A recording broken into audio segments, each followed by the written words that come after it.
3, 2, 1.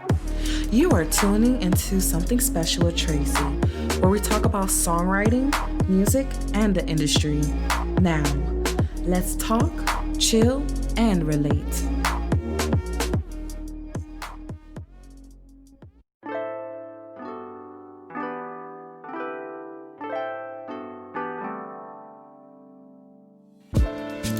Hey loves, thank you for tuning into another episode of Something Special with Tracy.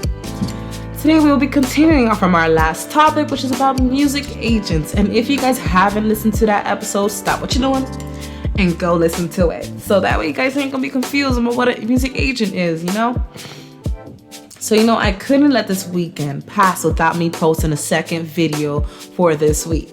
All right, y'all, so I ain't gonna let y'all down. We gonna have this posted. So loves, as we talked before about what they do, we've also discussed about unions and how they regulate these agents. And that goes as far as how much you're going to get from your money, the percentages, you know what I'm saying? And we gave some major points on what not to accept and what some agents are willing to do if the artist is successful. Now in this episode, we'll be covering the contracts, as in its terms, the things that can be excluded, as well as areas that should be placed on the table. Like every card gotta be set. Like we gotta put everything on the table, y'all. Leave nothing out. Now let's, go ahead and play this wisely and let's get started. Now, when it comes down to the term, which is the amount of time that the agent will be working with an artist, normally it'll go around 3 to however years. That's more of what they're trying to push to do. But your aim is to make sure it is about 1 year. Why? Well, okay, guys, let's say the agent isn't doing a good job. You want to get out of it, right? But you're stuck in a long contract. Sure enough, it'll be difficult for you to even get out of that. But if you give them 1 year and it gives them like a chance to have, a time frame to give you some type of, proof, or I don't know how else to put it for you guys, but to basically give you guys an assurance that they're doing a great job. Giving them minimum goals that is needed for them to accomplish. And if they can't meet those minimum goals, you could terminate the contract. And that's the great thing about having it to 1 year. Things that you can exclude in their money includes things that I have mentioned in previous episodes, especially the one that is about personal managers. But the top of those points is that, yes, you do need those exclusions. So if you haven't heard those exclusions before, go ahead and go over to the personal manager one where you can hear about what you can exclude. But on top of those, things that you can exclude on the earnings come from as well from records that are being done or even songwritings that an artist is making. Those are some of the things you can also exclude. But when it comes to things, you hear what is called a hiccup in the road. And some agencies will try to get commission from the artist on soundtrack royalties, which is basically songs that you'll have from a movie or whatever. Well, I can't say whatever. Mostly movies, guys. It's basically the movie soundtrack that you hear.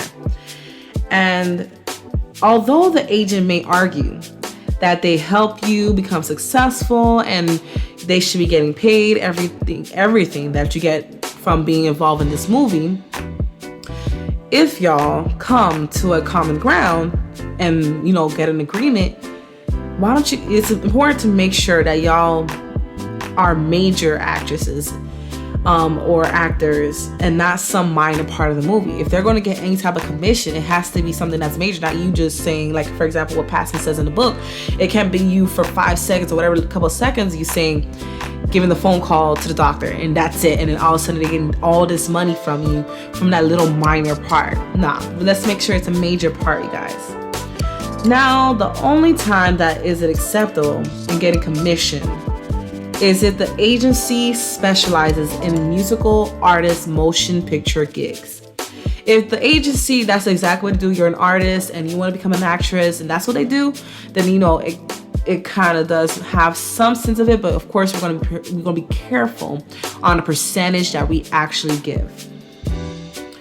Now, they will be getting commission from the fees of writing the song or even singing, which includes record royalties. So that's going to be the way it goes about it when it comes down to an agency that specializes in helping artists get movies. And when it comes down to your merchandises as well as your recordings and commercials, and for the commercials part though, it may be difficult to get out of that one, of not getting commission, all that. But like almost every other thing involving money, agents will want to try to get some of that money out of those areas, and specifically the ones that they get you. Pastor speaks further in saying that you can argue that they can't look for employment for you without your consent. This way, they don't just come and run the show, guys. They won't have any part of it or even have any involvement. Because lastly, you can exclude causes too. Aside from them trying to control things and trying to get you gigs and all that, you can control that because they don't do it without your consent anyway. So lastly, what can you exclude when it comes down to it? You can exclude costs of collection, which I have also mentioned in a previous episode. It is basically the cost of suing someone who owes you money. So if y'all find yourself in a position suing someone to get paid, make sure you deduct the costs of getting your lawyer before giving the agents their commission. Now, when it comes down to terminating an agent, it goes back to your agent's contract. That's why I'm saying, guys, it's important. Contracts, important. Read, make sure everything's clear. And it contains stacks of union forms. And within these forms, each union has its own agreement that contains clauses that says that you can terminate the agent if they don't get work or an offer for you in 90 days. Not in 90 days, but for 90 days. Being that those agreements are in those, stack of paper, each of them are separate agreements and terms.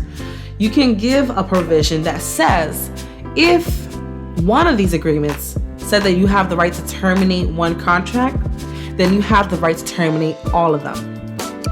And with having this, you can easily end up, in a position where, without having it though, not with having it, but without having these kind of clauses, it's important that you know that if you don't have it where you can terminate all of them, you will end up in a position where they only represent you in some areas and not all of the areas, which can be, kind of a slight problem, if you tell me. And, crazy enough, it's harder for you to have the kind of clause if you're just dealing with the music area, which is crazy, right? It's like, how are you going to tell me to have a clause that says I could terminate all these contracts, but it's only if I'm doing movies and semi-music with that part, because they do connect in some senses. But if it's just music, no. Guys, I'm sorry. I really am trying to figure that out, but I gotta keep reading. So then it goes on to talk about territories. And I found this part to be very much difficult. Why? It just, in a sense, it's complicated. It goes on, from my understanding, is that this is how it goes. If you're an artist who is new or mid-level and is based in the US, most agencies want to have the full worldwide rights. I'm like, y'all want rights to what? Full worldwide.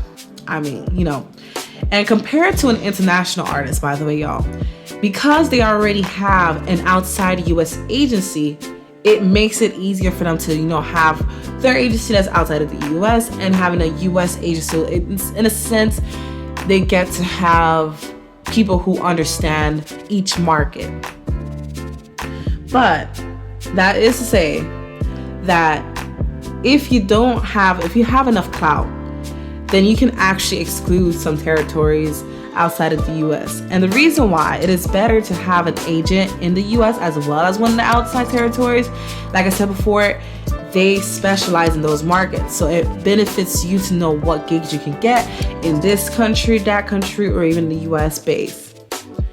And before we close off this episode, I told you guys it's gonna be short, but before we close out this episode, let's make sure that we ain't being double commissioned. either remember that if they are a corporation, they should not be getting double money. So it's either you remember that, or they might just slip something, say, oh, we can get this commission too. And when it comes down to finding your agent, it is mainly done by your manager, since they are the main ones who will be dealing with your agent for the most part. Now, that doesn't mean that you shouldn't have a hand in it. You should still be involved and make sure that you have the final say on those decisions.